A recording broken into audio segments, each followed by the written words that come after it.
kurang enak. Kalau sekarang kita buat janji biasanya diikat dengan apa?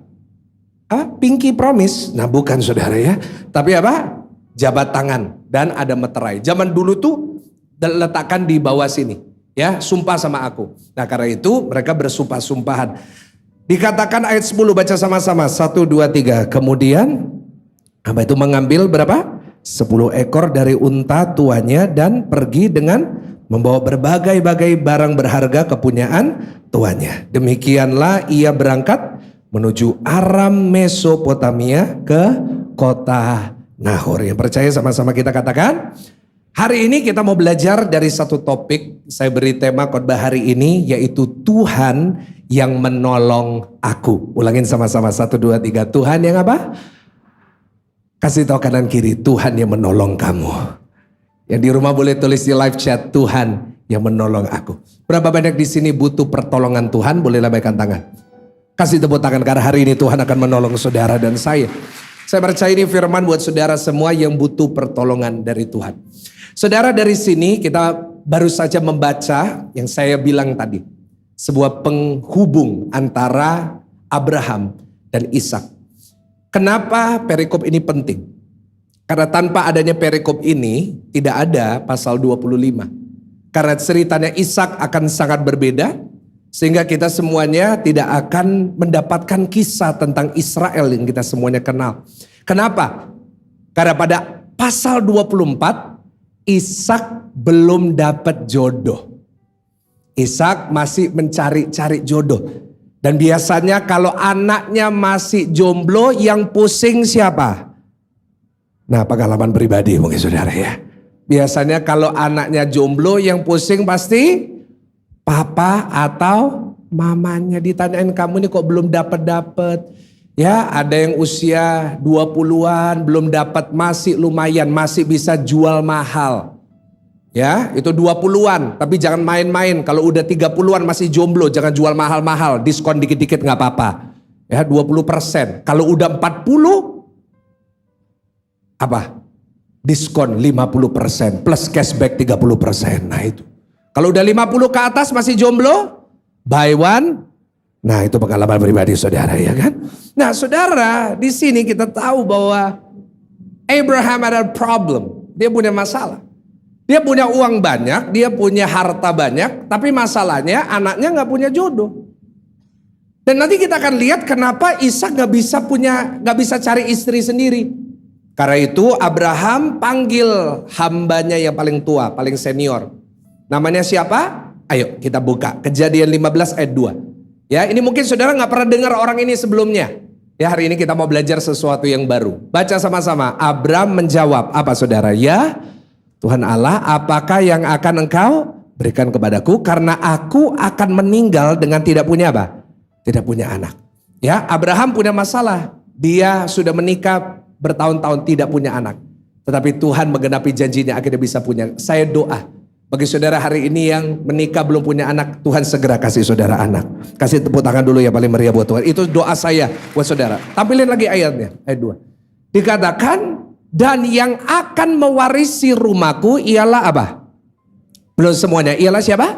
Eliezer orang Damsyik itu. Jadi hari ini kita belajar tentang seseorang hamba yang baik. Namanya Eliezer. Namanya siapa saudara? Kalau saudara punya anak boleh dikasih nama Eliezer. Ini nama yang bagus. Eliezer artinya apa?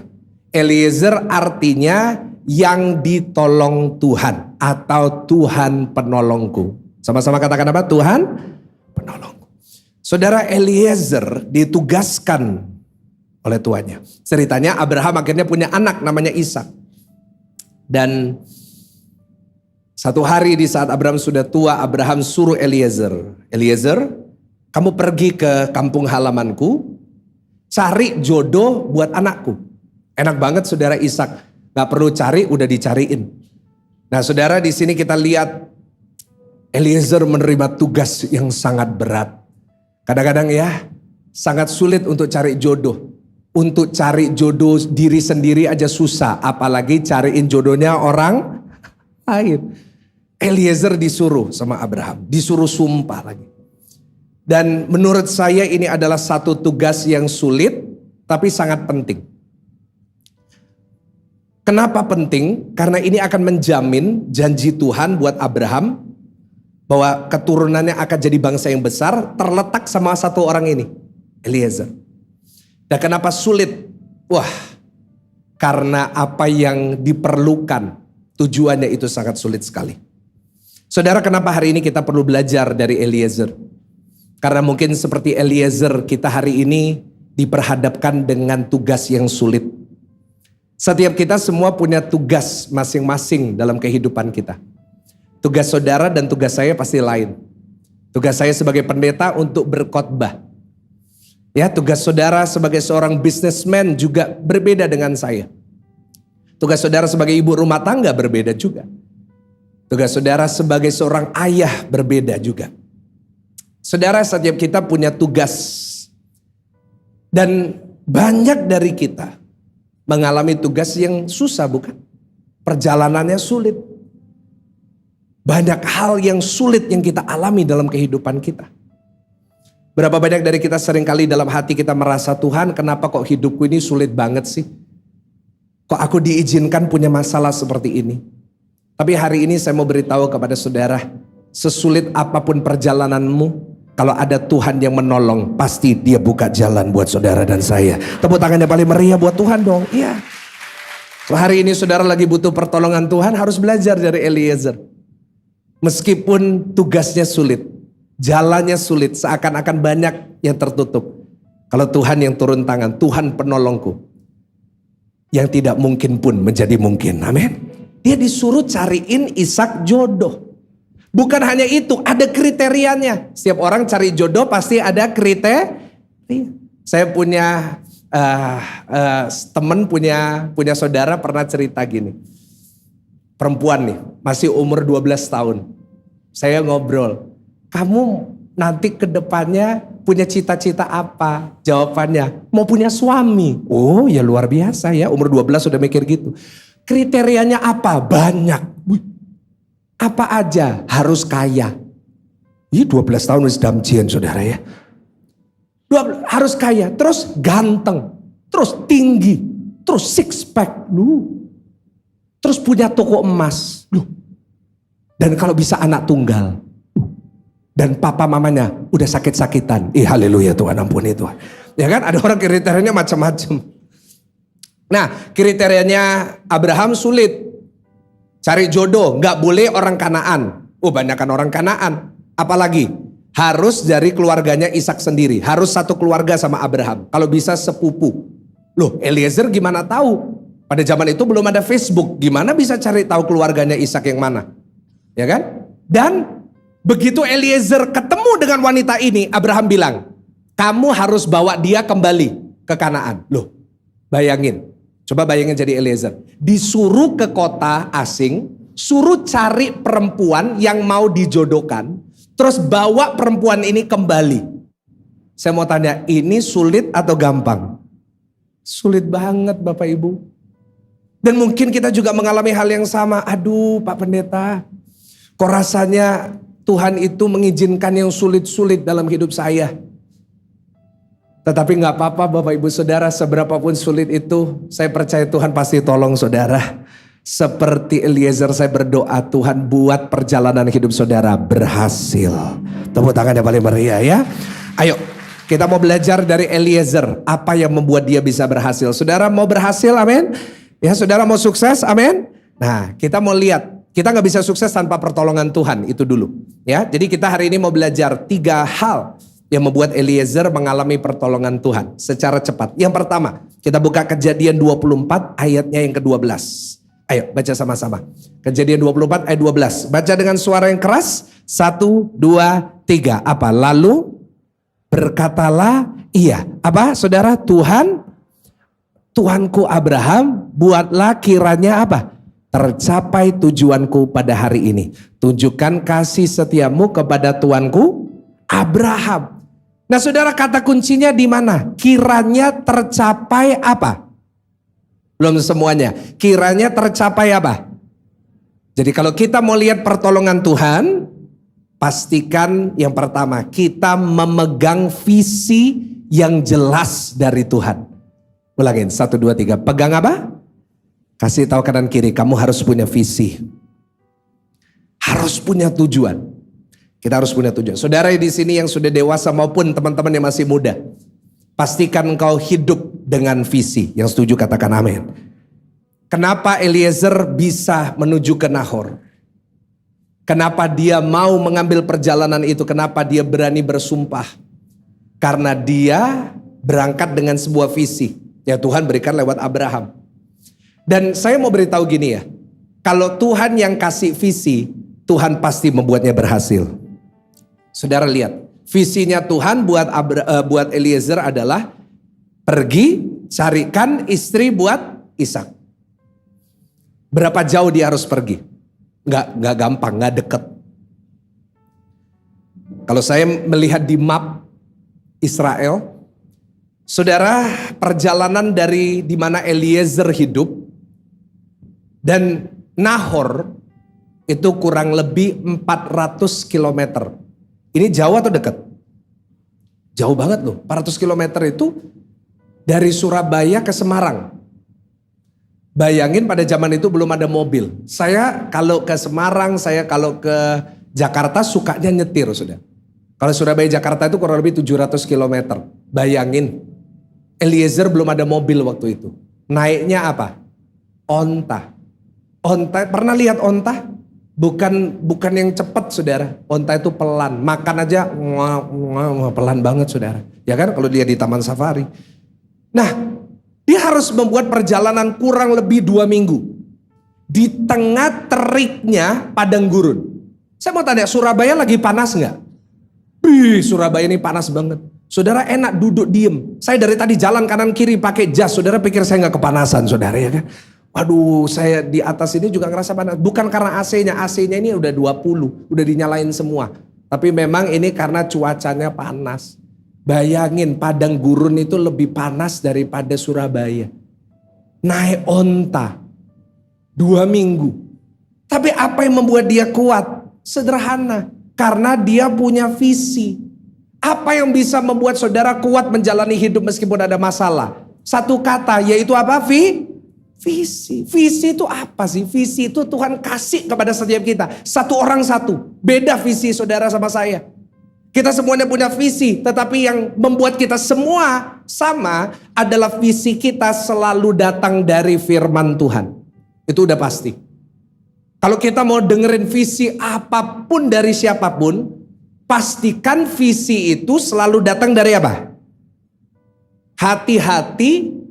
Karena visi dan ambisi itu beda. Hati-hati.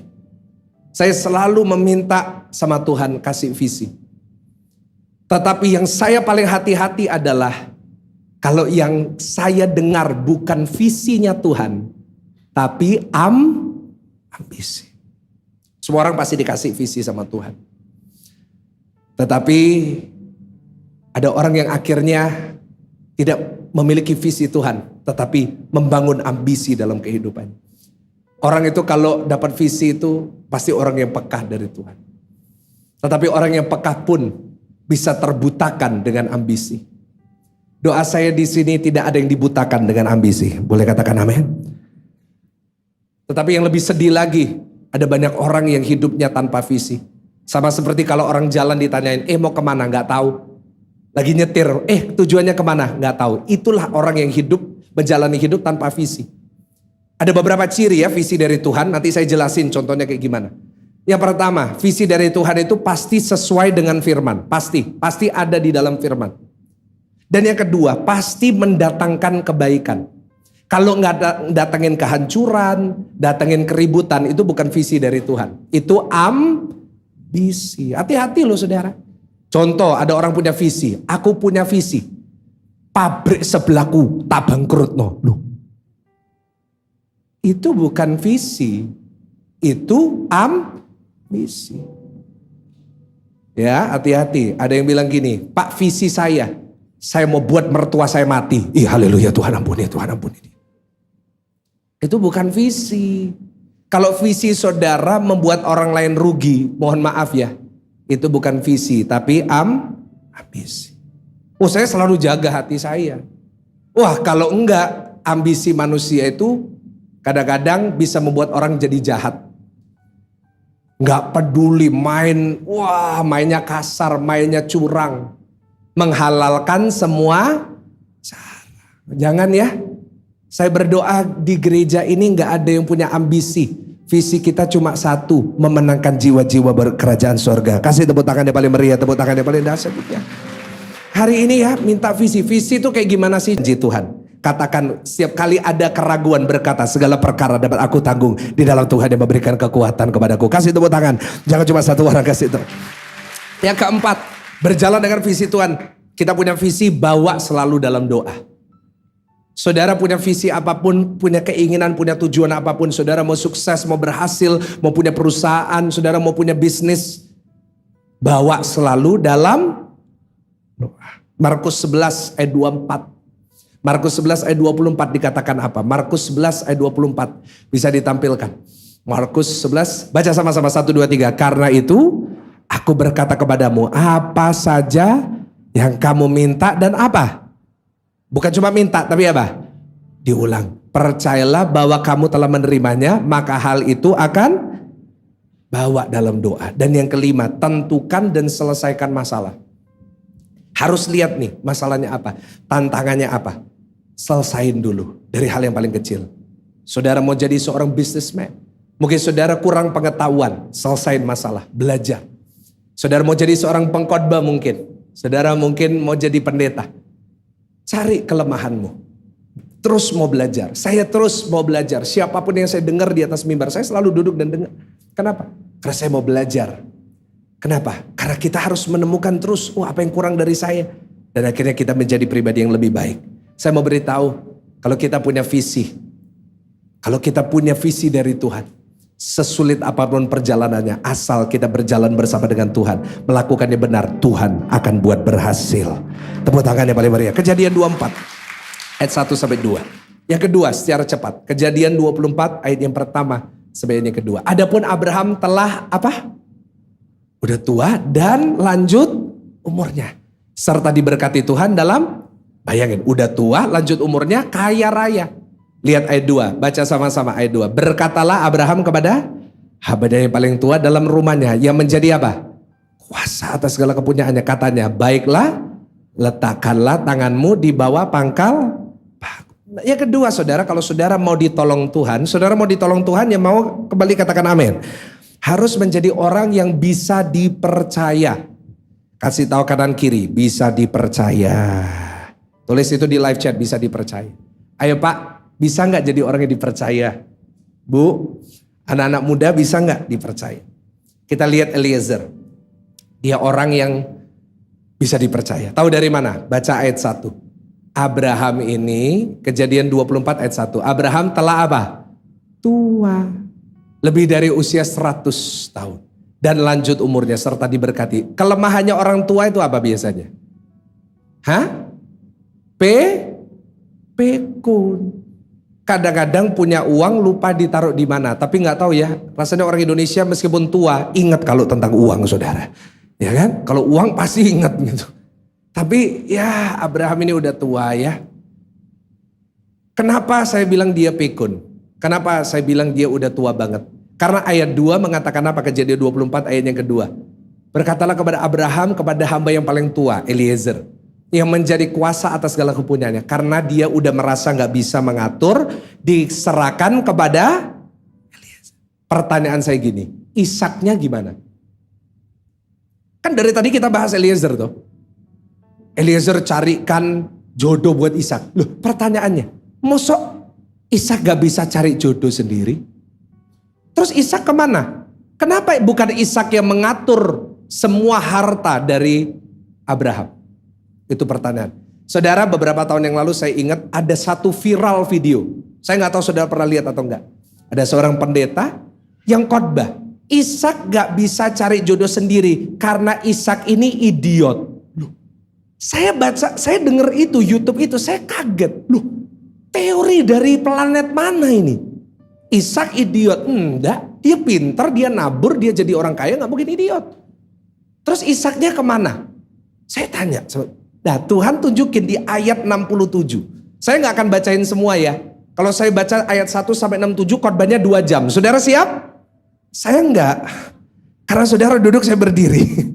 Ya, saya singkatin aja. Dikatakan gini. Lalu Ishak membawa Ribka ke kemah Sarah ibunya. Ayo baca sama-sama dengan keras. Dan mengambil dia menjadi istrinya. Ishak mencintainya dan demikian apa? Ia apa? Ulangin sama-sama. Demikian ia apa? Dihiburkan setelah ibunya. Kenapa Ishak gak bisa cari sendiri? Karena Ishak lagi gak bisa dihibur. Kenapa? Mamanya baru saja dipanggil oleh Tuhan. Alias Ishak ini lagi sedih. Lagi lagi sedih. Ini tafsiran saya dari ayat ini. Dia lagi sedih. Orang kalau sedih disuruh ngapa-ngapain sulit. Orang kalau sedih disuruh makan sulit. Ada 2 macam. Orang kalau lagi stres, banyak makan atau dikit makan. Saudara yang mana? Nah, biasanya banyak makan itu biasanya melebar ke kanan dan ke kiri terus, ya kan? Nah, Ishak stres. Karena itu dia nggak ngurusin budaknya papanya. Akhirnya papanya menyerahkan kepada Eliezer. Saudara coba saudara jadi Eliezer. Semua harta Abraham dipercayakan sama saudara. Ishaknya lagi depresi. Sebenarnya ya kalau orang mau mikir jahat, ini kesempatan emas untuk ngerampok Abraham. Setuju gak? Semua punyanya dia. Tetapi kita lihat Eliezer tidak menyalahgunakan kepercayaan itu. Itu yang buat Tuhan membuat dia berhasil. Bapak Ibu Saudara, jujur ya, berapa banyak dari kita akan menyalahgunakan kepercayaan itu waktu ada kesempatan. Ada orang yang gak berbuat dosa, bukan karena gak berbuat. Tetapi banyak orang tidak berbuat dosa karena belum ada kesempatan. Belum sombong, kenapa? Belum ada belum kelihatan. Duitnya belum ada, belum bisa coba kasih dia uang dikit. Karena itu muncul istilah OK. Semua udah tahu apa itu? Orang kaya baru. Kenapa? Baru kaya sudah sombong. Saya pernah lihat itu di pesawat. Lagi di pesawat ibu-ibu, kelihatan OKB. Wah, OKB banget. Marah sama pramugari. Wah, call your manager. Manajernya datang. Ibu ini bilang, loh, pada zaman itu kalau orang kaya gak punya anak, hartanya bukan datang ke keluarga, hartanya turun ke pembantu yang paling senior. Semuanya jatuh ke Eliezer. Loh, kalau Ishak gak dapat jodoh, Abraham lalu mati. Lalu Ishak depresi bunuh diri. Saya mau tanya, hartanya semua jatuh ke siapa? Loh, kalau dia gak bisa dipercaya, gak dicariin jodoh. Kenapa? Supaya Ishak cepat Tapi dia gak egois. Berapa banyak orang itu egois ya? Maunya menang kalau bisa dia yang paling kaya. Kalau bisa dia yang paling besar. Kalau bisa dia yang paling segalanya. Ayolah. Kita belajar jadi anak-anak Tuhan. Jangan egois. Yang setuju katakan amin. Eliezer gak egois. Dia cariin jodoh yang baik buat Ishak. Dan dia gak dapat apa-apa. Tapi itu yang Tuhan cari. Dan Tuhan pasti berkati dia dengan cara sendiri. Yang kedua, siapa orang yang gak bisa dipercaya? Orang yang tidak punya integritas. Eliezer pasti punya 1001 cara untuk nipu Abraham. Setuju gak sama saya? Wah, banyak. Bisa aja dia udah nemu Ribka terus dia pura-pura tidak nemu. Tetapi, waduh. Nanti baca ya di rumah ceritanya. Ayat 55-56. Yang namanya Ribka itu udah dilamar sama Eliezer untuk menikah dengan Ishak. Lalu Ribka menerimanya. Oke, aku menerima. Tapi kakaknya Ribka, cece-nya itu bilang, jangan diambil hari ini. Tunggu sebentar, tunggu 1 minggu, kita ngelepas kangen dulu. Eliezer ngomong gini, jangan Tuan, jangan Ibu. Kenapa? Aku harus segera. Harus apa saudara? Kenapa cepat-cepat? Karena takut Abraham keburu. Dia itu punya integritas. Integritas itu apa? Tidak kelihatan, tetap ngelakuin yang benar. Ya, meskipun tidak ketahuan, tetap melakukan yang benar. Seperti Yusuf, integritas. Berdua dengan Tante Poti. Ya, saya mau tanya, Yusuf waktu digoda sama Tante Poti, jawabannya apa? Tante, biar kehendakmu yang jadi gitu. Enggak toh? Dia bilang dia larikan diri. Saudara, ayo punya integritas. Anak-anak muda punya integritas. Ini ibadah lansia, gak ada anak mudanya ya. Anak muda, ayo pacarannya yang bener. Pacarannya jangan buat setan minder. Anak muda kalau pacaran, luar biasa. Mesra sekali. Baru 2 bulan pacaran, manggilnya papi, mami. Lebih parahnya bunda, najis. Ya kan baru aja pacaran. Wah, lalu banyak anak-anak muda lupa kalau dia belum menikah. Hubungan seks sebelum nikah. Loh, itu anak muda gak punya integritas. Ya, anak-anak muda ayo jaga kekudusan di masa mudamu. Boleh katakan amin? Iya, punya integritas bapak-bapak. Ya, punya integritas, punya kesempatan. Ya, sama wewe gombel. Jangan diambil pak. Jangan, gak apa-apa, istri gak bakal tahu. Gak apa-apa. Ada orang bilang gak apa-apa, nanti saya di setiap kota punya istri. Lumayan loh. Aduh. Yang ketiga, siapa orang gak bisa dipercaya? Orang yang pelit. Tanya kanan kiri, pelit gak lo? Gak ada yang berani saudara. Kenapa? Sesama orang pelit dilarang saling mendahului. Kejadian 24 ayat 22. Ayo buktinya mana? Ingat ya, semua hartanya Abraham itu kuasanya yang megang siapa? Jadi Eliezer yang punya kuasa bagi harta, kasih harta atau enggak? Baca, saya bacakan. Setelah unta-unta itu puas minum, maka orang itu mengambil anting-anting emas yang setengah shikal beratnya, sepasang gelang tangan yang 10 shikal beratnya, dan memberikannya kepada Ribka. Wow. Bukan hanya itu, lanjut ayat 53. Ayat 53. Dikatakan apa? Kemudian, baca sama-sama, 1, 2, 3. Kemudian apa? Hamba itu mengeluarkan perhiasan emas dan perak serta pakaian besar dan memberikan semuanya itu kepada apa? Ribka. Juga kepada apa? Jadi bukan cuma untuk Ribka, juga kepada apa? Saudaranya, dan kepada ibunya diberikannya pemberian yang semua harta yang dibawa dikasihkan. Bisa gak Eliezer nyimpen untuk dirinya sendiri? Bisa. Enggak. Kasih. Saya berdoa di sini makin saudara diberkati, nggak makin pelit. Terima kasih buat 2 orang yang bilang amin. Saya berdoa makin diberkati, makin tidak pelit. Bapak-bapak makin diberkati, makin nggak pelit. Belikan istri tas. Ajak jalan-jalan ke Jepang. Makin lama ibu-ibu yang amin ya. Ya, makin diberkati, makin murah hati. Harus bisa dipercaya. Ya. Saudara, hari ini saya berdoa kalau bisa dipercaya, maka Tuhan akan membuat saudara berhasil dan sukses dan selalu diberkati. Tepuk tangan. Pemain musik boleh bantu saya. Ayat terakhir, Kejadian 24 ayat 52. Ayat terakhir.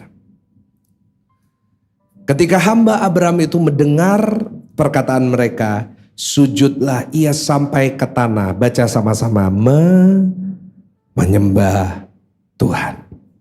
Yang pertama tadi apa? Berjalan dengan visi Tuhan. Yang kedua harus bisa dipercaya.